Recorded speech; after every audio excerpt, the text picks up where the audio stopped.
एक दुनिया जहां लोग जिंदा होते हुए भी अपने बॉडी पे कंट्रोल नहीं रखते, और एक दुनिया जहां तुम्हारी जगह कोई और ले लेता है। लेकिन सबसे बड़ा सवाल ये नहीं है, सवाल ये है, अगर तुम्हारी लाइफ में भी किसी और का कंट्रोल हो या तुम खुद ही किसी और की कॉपी निकलो, तो तुम्हें पता भी चलेगा ये कोई नॉर्मल हॉरर स्टोरी नहीं है, ये तुम्हारी रियलिटी हो सकती है। क्रिस एक प्रोफेशनल फोटोग्राफर है और अपनी गर्लफ्रेंड रोज के साथ पिछले 5 महीनों से रिलेशनशिप में है। एक दिन रोज उसे अपने पेरेंट्स से मिलाने के लिए इनवाइट करती है, जो शहर से दूर एक बड़े और सुनसान घर में रहते हैं। क्रिस थोड़ा अनकंफर्टेबल होता है क्योंकि वो एक ब्लैक लड़का है और रोज का परिवार व्हाइट है, लेकिन रोज उसे समझाती है कि सब नॉर्मल है और कोई प्रॉब्लम नहीं होगी। दोनों कार से निकल पड़ते हैं। रात का समय होता है और सड़क पूरी तरह सुनसान। तभी अचानक एक हिरण उनकी कार के सामने आ जाता है और एक्सीडेंट हो जाता है। क्रिस परेशान हो जाता है क्योंकि उसे अपनी माँ की याद आ जाती है। थोड़ी देर में पुलिस आती है और बिना वजह क्रिस से आईडी मांगती है। क्रिस शांत रहता है,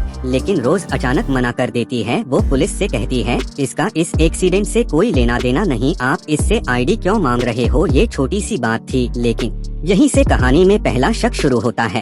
घर पहुंचने के बाद रोज के माता पिता क्रिस का गर्मजोशी से स्वागत करते हैं। शुरू में सब कुछ नॉर्मल लगता है, लेकिन धीरे धीरे क्रिस नोटिस करता है घर के 2 ब्लैक नौकर वॉल्टर और जॉर्जिना बहुत अजीब तरह से बिहेव कर रहे हैं। उनकी बॉडी सख्त है, बात करने का तरीका रोबोट जैसा है और आँखों में कोई इमोशन नहीं है, जैसे वो खुद में नहीं है, जैसे कोई उन्हें कंट्रोल कर रहा हो।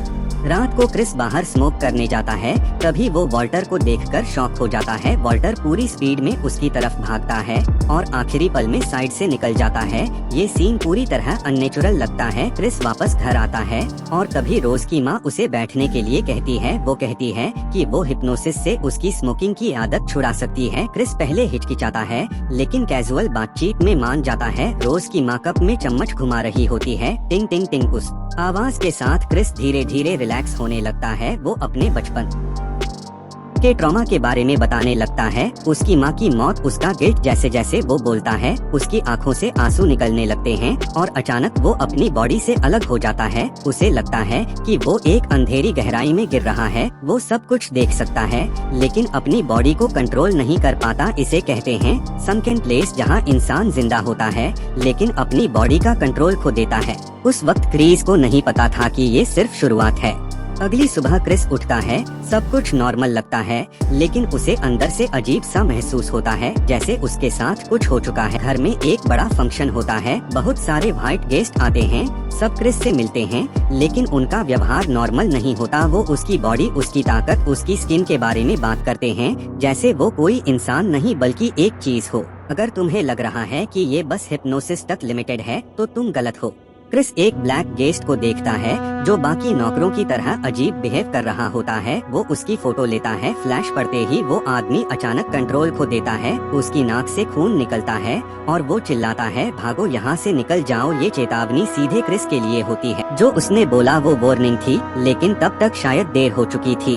अब क्रिस को पक्का यकीन हो जाता है कि यहाँ कुछ बहुत गलत हो रहा है। वो अपने दोस्त रॉड को कॉल करता है और सब कुछ बताता है। रॉड जांच करता है और बताता है कि वो आदमी असल में एक मिसिंग पर्सन है, यानी उसकी असली पहचान बदल दी गई है। क्रिस अभी तक सोच रहा था कि ये सब अजीब है, लेकिन अब उससे पता चलने वाला था कि ये सब प्लान्ड है। क्रिस बेसमेंट में जाता है और वहाँ उसे सच्चाई पता चलती है। ये परिवार लोगों की बॉडी का ऑक्शन करता है। अमीर लोग अपना दिमाग ब्लैक बॉडी में ट्रांसफर करते हैं। इस प्रक्रिया में असली इंसान मरता नहीं बल्कि सनकन प्लेस में फंस जाता है। वो सब कुछ देख सकता है, लेकिन कंट्रोल नहीं कर सकता। ये एक हमेशा के लिए गुलामी है। क्रिस समझ जाता है कि हिप्नोसिस आवाज से होता है। वो कुर्सी के कॉटन को निकालकर अपने कान में डाल लेता है और दिखावा करता है कि वो हिप्नोटाइज हो गया है। जैसे ही मौका मिलता है वो हमला कर देता है। क्रिस एक एक करके सबको खत्म करता है। पिता को मार देता है, माँ को रोकता है, भाई से खतरनाक लड़ाई करता है। वो पूरी तरह सर्वाइवल मोड में आ जाता है।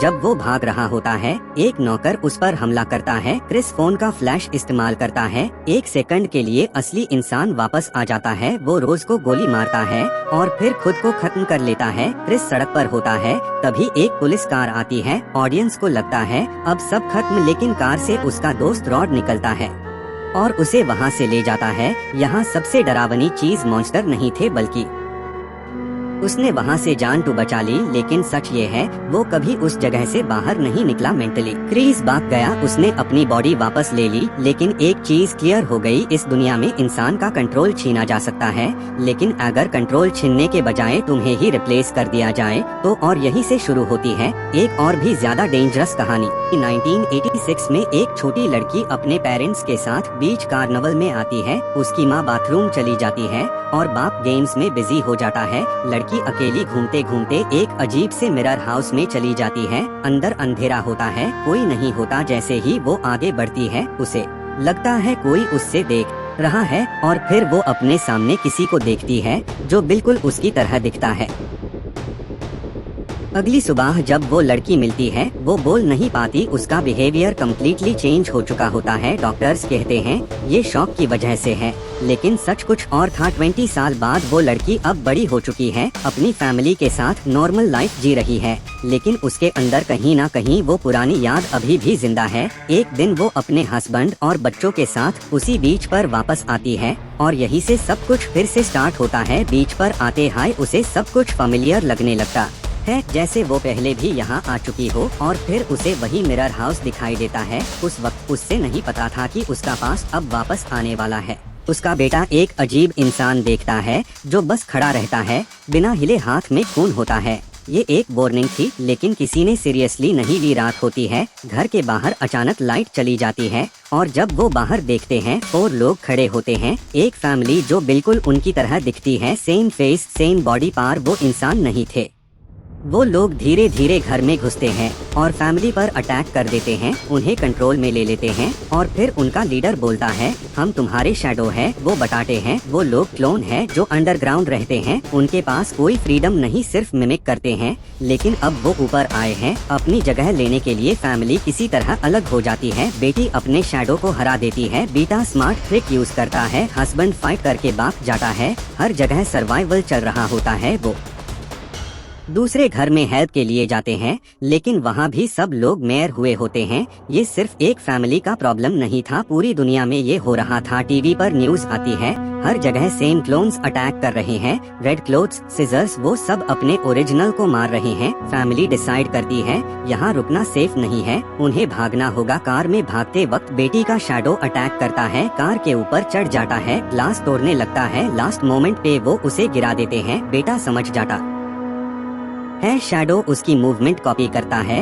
वो उसे फायर ट्रैप में ले जाता है और उससे खत्म कर देता है। तभी मेन कैरेक्टर का शैडो उसके बेटे को उठा लेता है और वो अकेली उसके पीछे अंडरग्राउंड चली जाती है। वहाँ उससे पता चलता है ये क्लोन्स एक एक्सपेरिमेंट द साइंटिस्ट्स ने लोगों को कंट्रोल करने के लिए बनाया था, लेकिन एक्सपेरिमेंट फेल हो गया और उन्हें नीचे छोड़ दिया गया। मेन कैरेक्टर और उसका शैडो फाइट करते हैं, लास्ट में वो शैडो को मार देती है, अपने बेटे को बचती है। सच सामने आता है, वो लड़की जो बचपन में गई थी वो असली नहीं थी, रियल लड़की को शैडो ने रिप्लेस कर दिया था। मतलब जो पूरी मूवी में हीरो थी वो एक्चुअली शैडो थी। इस कहानी में सबसे दर्दनाक चीज मॉन्स्टर्स नहीं थे, बल्कि ये सच था कि कभी कभी हम खुद भी नहीं जानते कि हम असली हैं या किसी और का वर्जन। एक दुनिया जहां तुम जिंदा होते हो लेकिन कंट्रोल किसी और का होता है, और एक दुनिया जहां तुम्हारी जगह कोई और जी रहा होता है। दोनों में फर्क सिर्फ इतना है, पहली में तुम अंदर से मर चुके होते हो और दूसरी में तुम एग्जिस्ट ही नहीं करते। तो अगली बार जब तुम मिरर में देखो ये जरूर सोचना जो तुम देख रहे हो वो सच में तुम हो या कोई और।